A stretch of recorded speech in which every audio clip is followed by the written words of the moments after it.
Well, welcome back, Air Gunners. This is Zach from the Shooter Zone, where we are always staying on target. Alright, got something kind of cool today. This is the Pinty Nightfall, and it is a 22 caliber single shot.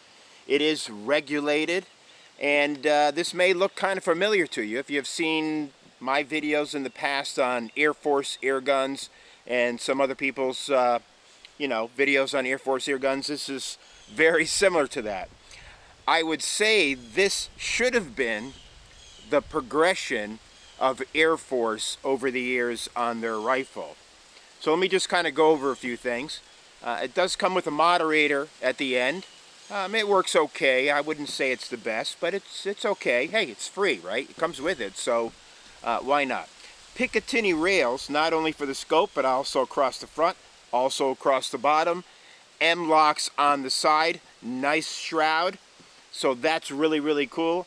Does have a adjustment for the hammer spring right here. And right now we have it set pretty much at minimum.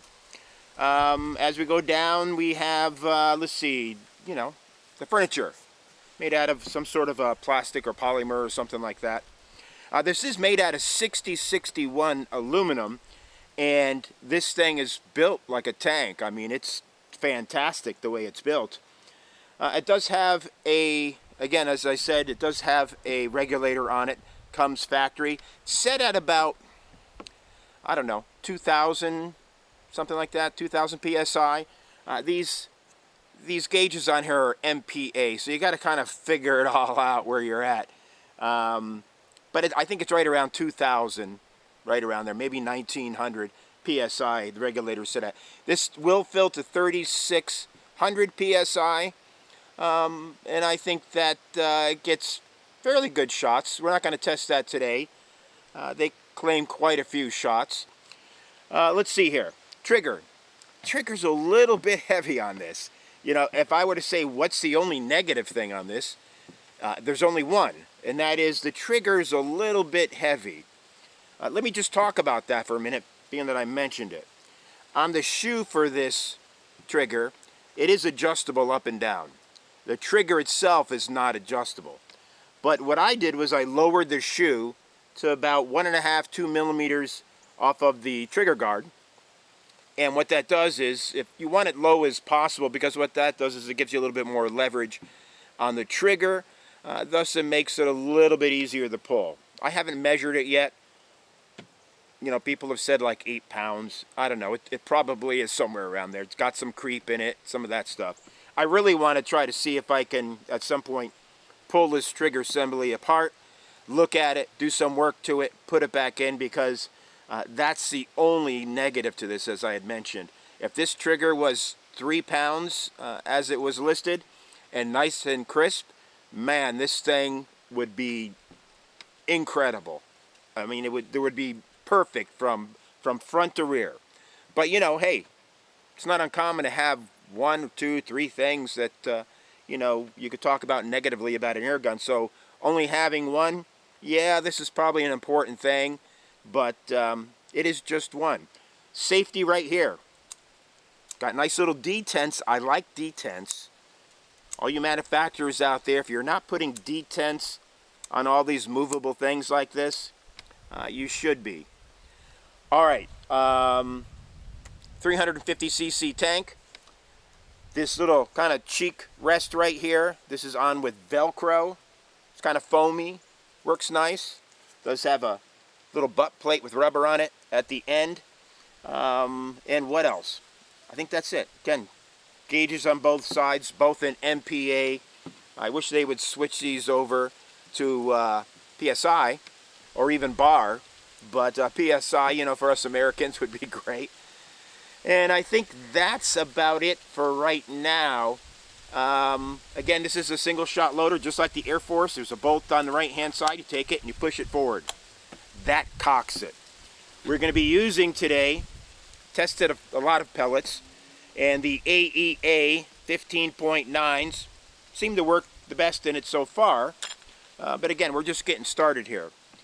So what we're going to do is this. Also have the Rangecraft chronograph out. We're going to take some number readings.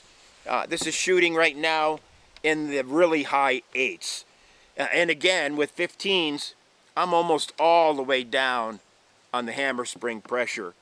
And this is where it seems to shoot the best. Alright, so I have a scope up here, 24 power, and I like using 24 power for this. We're shooting at 40 yards. We're trying to put in some decent groups. Again, it is windy today. On and off, it'll be blowing pretty good, so we're not expecting miracles here today. And this is the first video. Of course, we'll have a follow-up video, one or two of them after this. Alright, let me go turn on the camera for the target out there. We have a little prairie dog set up at 40 yards, and we'll get some video on that, and we'll take, I don't know, 10 shots, and we'll see how it does from there. So hold on, and we'll be right back. Alright, we're back. I have the bottle filled right now to 20 MPa. That's where I think it really starts shining. So we have that there. Again, we're going to take 10 shots on this prairie dog. Let's see how it goes. Again, keep in mind there is a little bit of wind today.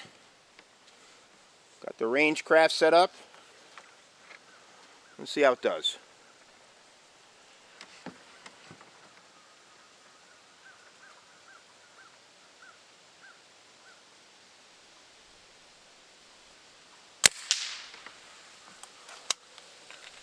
$8.93. I'm not going to call these out every time. The regulator works really nice. It's pretty consistent.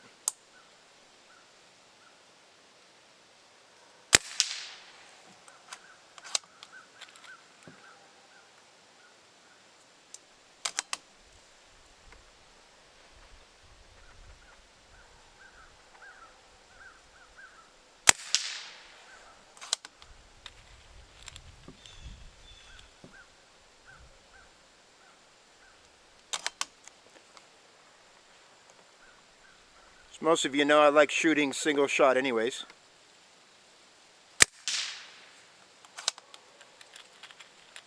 $8.92.4. I'll call them out every once in a while.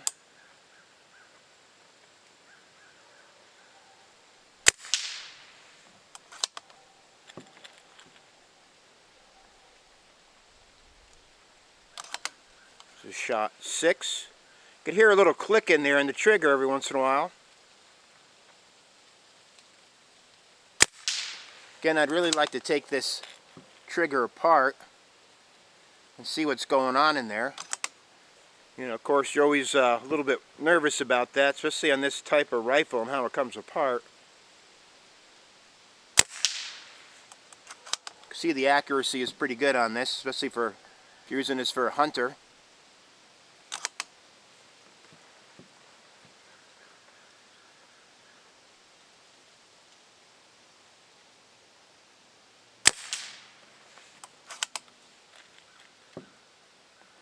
$8.97. Not checking these pellets, just so you know. However they come out, they come out.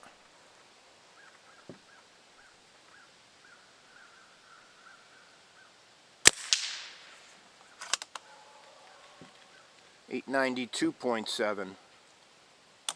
This is the last one.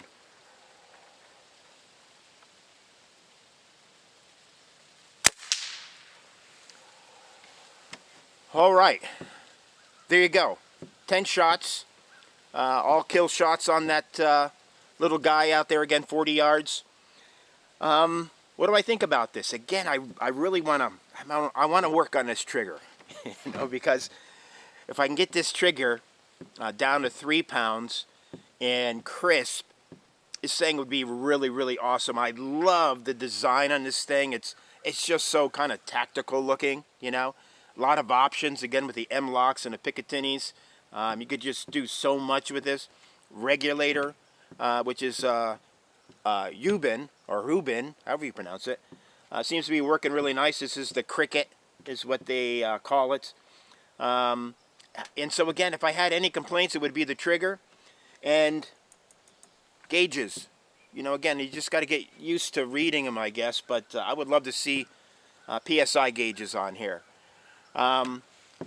What else? Okay, this thing came packaged really, really well. It was completely surrounded in foam. It was a foam cutout, kind of a firm foam cutout. I'll put a picture of that on this.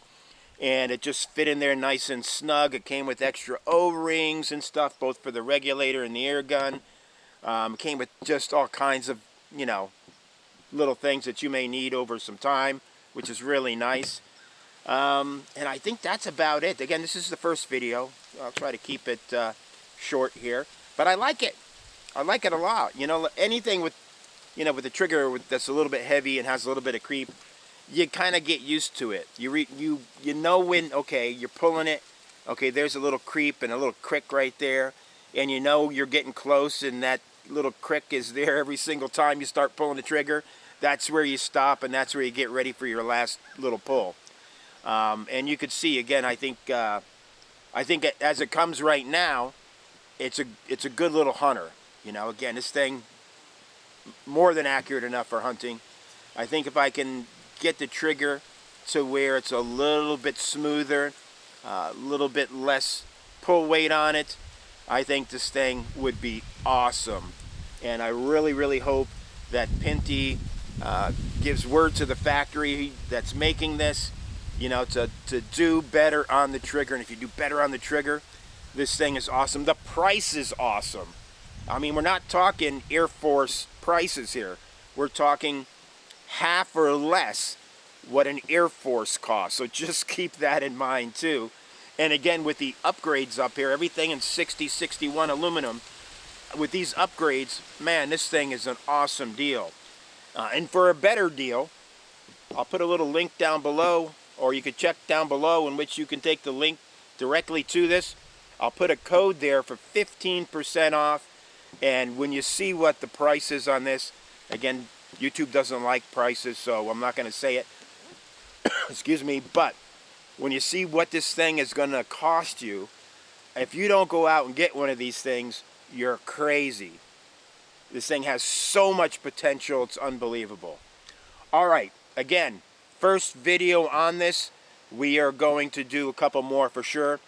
Just so you know, the FPE on this, I think, is 14.2 is what it says, 14 foot-pounds. I think that's what it is. Let me just look through the average of 893.7 feet per second.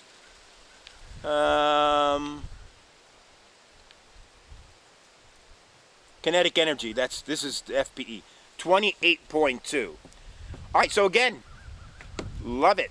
Go out and get one.